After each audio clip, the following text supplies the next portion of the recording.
वज़ीर आज़म शहबाज शरीफ से मुत्तहिदा अरब अमारात के वज़ीर ख़ारजा शेख अब्दुल्ला बिन जायद अल नहयान की मुलाकात। Army chief general Syed Asim Munir भी मुलाकात में मौजूद थे। तो तरफा दिलचस्पी के अमूर पर तबादला ख्याल।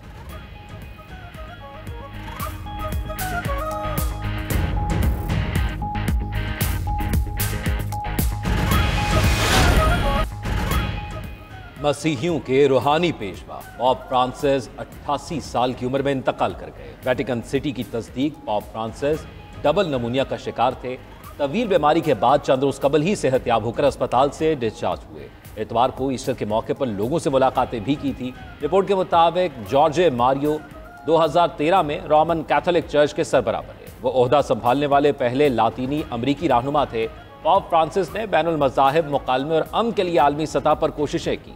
इसराइल की जानिब से फ़लस्तीनियों की नस्ल कुशी पर भी आवाज़ उठा चुके। ईस्टर के खिताब में भी पॉप फ्रांसिस ने गजा जंगबंदी का मुतालबा किया था। खबर एजेंसी के मुताबिक पॉप फ्रांसिस की तदफीन उनकी वसीयत के मुताबिक रोम के सेंट मैरी मेजर कब्रिस्तान में होगी। 1 सदी के बाद किसी पॉप को वेटिकन सिटी से बाहर दफनाया जाएगा। वेटिकन की जानिब से पॉप की आखिरी रसूमात का बाज़ाब्ता ऐलान अभी नहीं किया गया। नए पॉप के इंतखाबात के लिए कार्डिनल्स का इजलास होगा।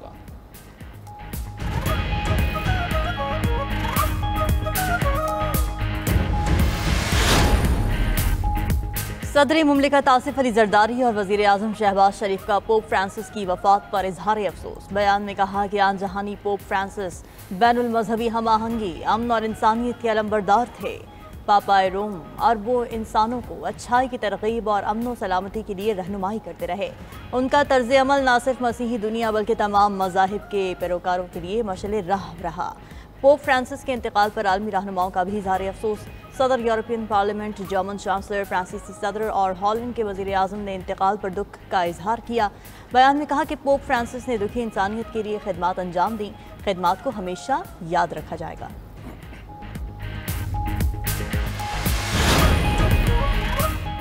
JUIFA और जमात इस्लामी की क़यादत का 6 साल बाद राब्ता। मौलाना फजल रहमान और हाफिज़ नईमुर रहमान की लाहौर में मुलाकात। मुश्तरका न्यूज़ कॉन्फ्रेंस में मौलाना फजल रहमान ने कहा 27 अप्रैल को मीनार पाकिस्तान पर मसला फ़लस्तीन पर बड़ा जलसा होगा। इत्तेहाद उम्मत के नाम से प्लेटफॉर्म तश्कील दे रहे हैं। हुक्मरान गजा पर अपना किरदार क्यों अदा नहीं कर रहे। मौलाना ने मजीद कहा नहरों के मामले पर तमाम सूबों में इत्तफाक होना चाहिए। सूबे के वसाइल वहाँ के आवाम की मिल्कियत होते हैं। अमीर जमात इस्लामी बोले जमात इस्लामी फौरी इलेक्शन के हक में नहीं है। हम अपने अपने प्लेटफॉर्म से जिद्दोजहद करेंगे। मुश्तरका रकात पर मिलकर इकदाम उठाए जा सकते हैं।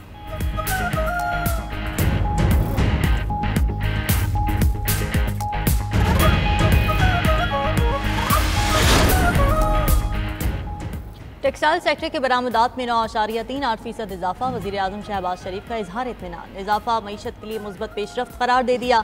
बयान में कहा कि जुलाई 2024 से मार्च 2025 के दौरान बरामदात 13 अरब 60 करोड़ डॉलर्स की बुलंद तरीन सतह पर पहुँच गईं, जो इंतहाई खुशाइंद हैं। टेक्सटाइल सेक्टर की बरामदात में इजाफा मईशत की तरक्की और हुकूमती पॉलिसीज़ की दुरुस्त समत का मजहर है। वज़ीर आज़म शहबाज शरीफ 2 रोज़ा दौरे पर कल तुर्की रवाना होंगे।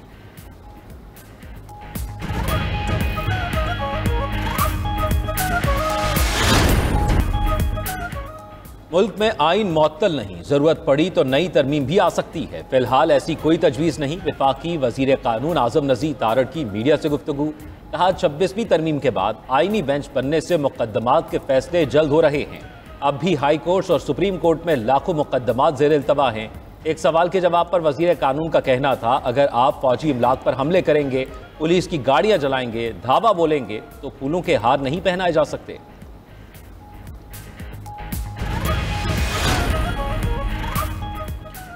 अलीमा खान और बुशरा बीबी का पार्टी की सियासी उमूर से कोई ताल्लुक नहीं। वो घरेलू खातीन हैं। बानी PTI ना डील चाहते हैं ना ढील। इस वक्त मुल्क में आइन और कानून नाम की कोई चीज़ नहीं। अपोजिशन लीडर कौमी असम्बली उमर अयूब का कहना है कि यहाँ सिर्फ जंगल का कानून चल रहा है, अदालती अहकामात भी नहीं माने जा रहे। उधर सेनेट में अपोजिशन लीडर शिबली फराज का सेनेटर एजाज चौधरी के प्रोडक्शन ऑर्डर के लिए खत।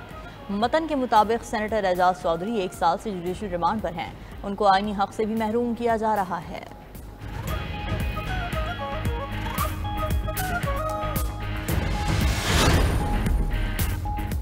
वज़ीर आला मरीम नवाज की ज़ेर सदारत इजलास में फैसलों की मंजूरी। गंदम के काश्तकारों के लिए 25 अरब रुपए की वीट फार्म सपोर्ट प्रोग्राम इमदादी पैकेज की मंजूरी। गंदम के काश्तकारों को 5,000 रुपए फ़ी एकड़ मिलेंगे। गंदम के 5 एकड़ पर काश्तकारों को 25,000 रुपये दिए जाएंगे। फ्लोर मिल्स को 25% गंदम खरीदारी का पाबंद बनाने के लिए पॉलिसी की मंजूरी। प्राइस कंट्रोल डिपार्टमेंट गंदम खरीदारी मुहिम में मुआवनत करेगा। मरीम नवाज का बैंक ऑफ पंजाब को 100 अरब रुपए की क्रेडिट लाइन कायम करने का हुक्म।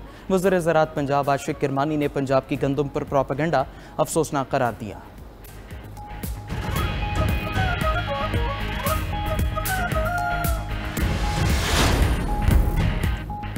दो नहरें सिंध, दो पंजाब में और एक बलूचिस्तान में बननी है। वफाकी वज़ीर आबी वसाइल मोइन भट्टू का इंकशाफ। कहा नहरों का मामला गलतफहमी और मुशावरत न होने के बायस तनाज़े का शिकार हुआ।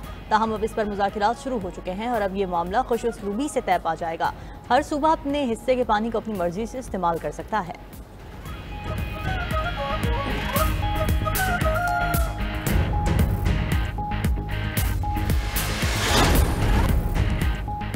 जस्टिस मंसूर अली शाह ने कायम मकाम चीफ जस्टिस के ओहदे का हलफ उठा लिया। जस्टिस मंसूर अली शाह से सुप्रीम कोर्ट के सीनियर जज जस्टिस मुनीब अख्तर ने हलफ लिया। हलफ बर्दारी की तकरीब में सुप्रीम कोर्ट के जजेस, अटॉर्नी जनरल, लॉ अफसरान और वकला शरीक हुए। चीफ जस्टिस पाकिस्तान याहिया अफरीदी एक हफ्ते के लिए चीन के दौरे पर थे।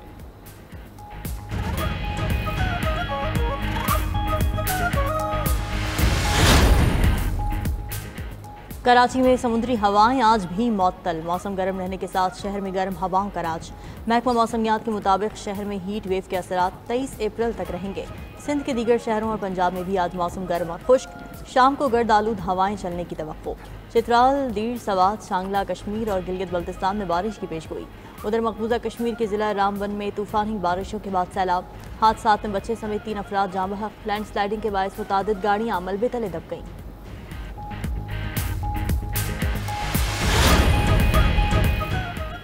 दहशतगर्द इसराइल की गजा में दहशतगर्दी जारी। मजीद 30 फलस्तीनी शहीद, दर्जनों जख्मी। इसराइल ने खान यूनस, रेफा, शुमाली गजा, अलमवासी और दीगर इलाकों को निशाना बनाया। इसराइल ने मेडिकल टीम के इमदादी वर्कर्स पर हमले को ऑपरेशनल गलतफहमी करार दे दिया। रेड क्रॉस गाड़ियों पर हमले में 15 कारकुन शहीद और एम्बुलेंस तबाह हुई थी। उधर आलमी शोहरत याफ्ता अदाकारा अंजेलिना जोली ने सोशल मीडिया पर फलस्तीनियों के हक में पोस्ट शेयर कर दी। अंजेलिना ने इंस्टाग्राम पर डॉक्टर्स विदाउट बॉर्डर्स की पोस्ट शेयर की। कहा गया कि गजा फलस्तीनियों और उनकी मदद करने वालों की इज्तमाई कब्र बन चुका है। जिंदगियां मुनज़्ज़म तरीके से तबाह की जा रही हैं। आलमी इमदाद को भी जानबूझकर रोका जा रहा है।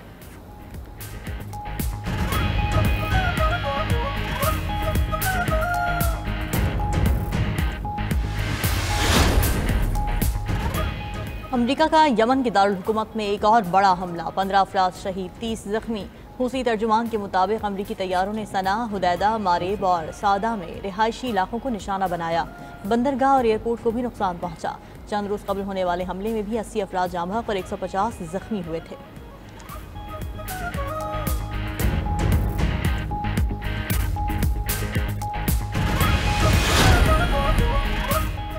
किसी से तिजारती जंग नहीं चाहते। अगर मुल्की मफादात को नुकसान पहुंचाया गया तो भरपूर जवाब देंगे। न्यूयॉर्क में चीनी सफीर ने वाज़े कर दिया। अमरीकी हुकाम पर मुज़ाकरात के जरिए बाहमी रास्ता तलाश करने पर जोर दिया।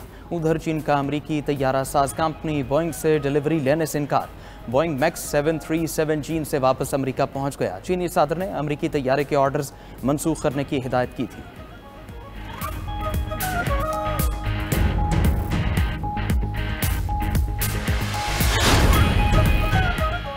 अमरीकी नायब सदर जेडी वेंस भारत पहुंच गए। नरेंद्र मोदी से मुलाकात में तिजारती मामलात और टैरिफ मसाइल पर बात होगी।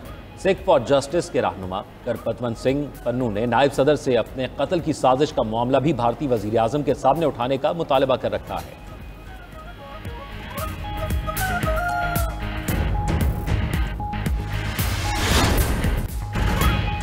शायर मशरिक़, हकीम उल उम्मत, मुफक्किर पाकिस्तान डॉक्टर अल्लामा मोहम्मद इकबाल का यौम वफ़ात। अल्लामा इकबाल ने अपनी वलवला अंगेज शायरी से बरे सग़ीर के मुसलमानों में जज्बा हुर्रियत पैदा किया, जो अलग वतन के क़याम की बुनियाद बना। अल्लामा इकबाल का कलाम आज भी मुसलमानों के लिए मशअल राह है। मुफक्किर पाकिस्तान की 87वीं बरसी पर वफाकी वज़ीर एहसन इकबाल की मज़ार इकबाल पर हाज़िरी, फातिहा ख़ानी की। आलमी इकबाल कॉन्फ्रेंस से खिताब में एहसन इकबाल का कहना था कि पाकिस्तान को तरक्की की राह पर ले जाने के लिए इकबाल के पैगाम को अपनाना होगा। हुकूमत ने हर सतह पर अफकार इकबाल की तरवीज का फैसला किया है। HEC अफकार इकबाल को निसाब में शमूलियत को यकीनी बनाएगा। सदर आसिफ अली ज़रदारी और वज़ीर आज़म शहबाज शरीफ ने इकबाल की तालीमात को नौजवानों के लिए मशअल राह करार दिया। कहा इकबाल के फ़लसफ़े को अपना कर मुआशी खुद इन्हिसारी और कौमी यकजहती को फ़रोग़ देना होगा।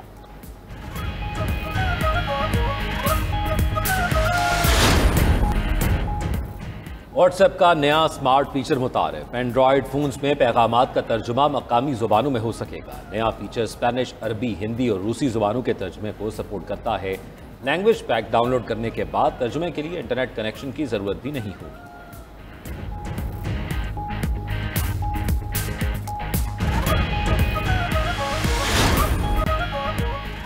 और मधुर आवाज से दिलों के तार छू लेने वाली गुलकारा इकबाल बानो की यादें। क्लासिकल गानों से फनी सफर का आगाज किया। फिल्मी गीतों में तरन्नुम और रचाओ इकबाल बानो की पहचान बना। गजल गायकी और ठुमरी में भी उनका कोई सानी नहीं था। चाहने वाले आज इकबाल बानो की 16वीं बरसी मना रहे हैं।